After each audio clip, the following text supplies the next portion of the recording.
Kaya, we were talking about um, this notion of Vipashyana, or seeing the correct, or rather the seeing into the nature of things as they are, as being empty, non-self. But as we can see from this reading from Lama Shang, it's not nothingness. In fact, we could even say it's everythingness.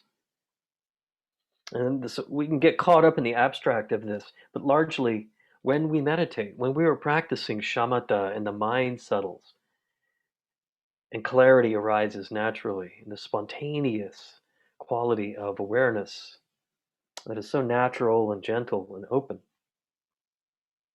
then the mind is fertile enough to see into the nature of our suffering when we're clinging and believing in permanence and rejecting impermanence and seeing why we suffer because of that and looking beyond that and relinquishing all things to release into that, which is what we call Dharmakaya, this bright, luminous quality of mind that is very subtle and very refined, but becomes more and more apparent through our practice.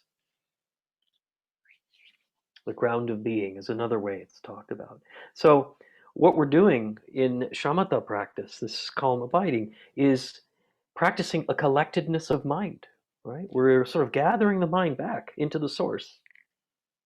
And along the way, we're encountering all these things, these layers, but we're not being fooled by those layers. We continue to settle, to deepen, to fall away, to have the layers of outward directed personality falling away, identity falling away, until we are open and the mind is settled.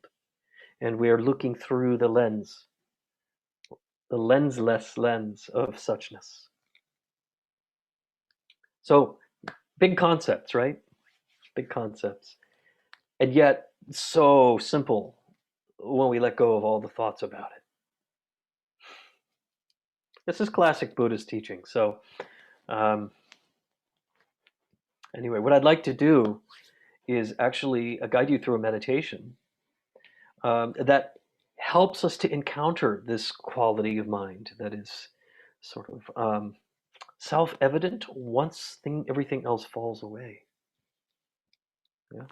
The chant of the Heart Sutra that I mentioned, Gate Gate Paragate Parasamgate Bodhisvaha, something we've done before.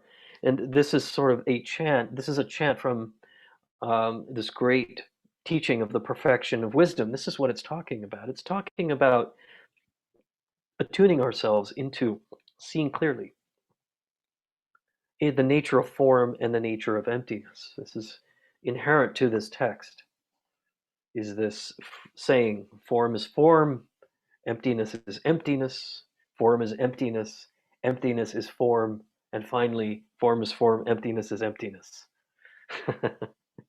Kind of cryptic. We won't worry too much about that one this time, but largely what that means is that when we begin with the first two lines, we really think that form is form and emptiness is emptiness, that they're separate.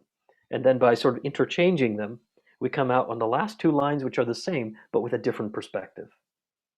We see them as relative, but not ultimate. So our mind is changed. And the Zen tradition uses this as a koan. It uses this as a question that that's supposed to garner a reflection. But that's the meaning of it largely. So anyway, this chant we're about to do, the Gate Gate Paragate Parasamgate Bodhisvaha, is is largely sort of awakening the spirit of really clear seeing, of seeing without the dreaming, if you will.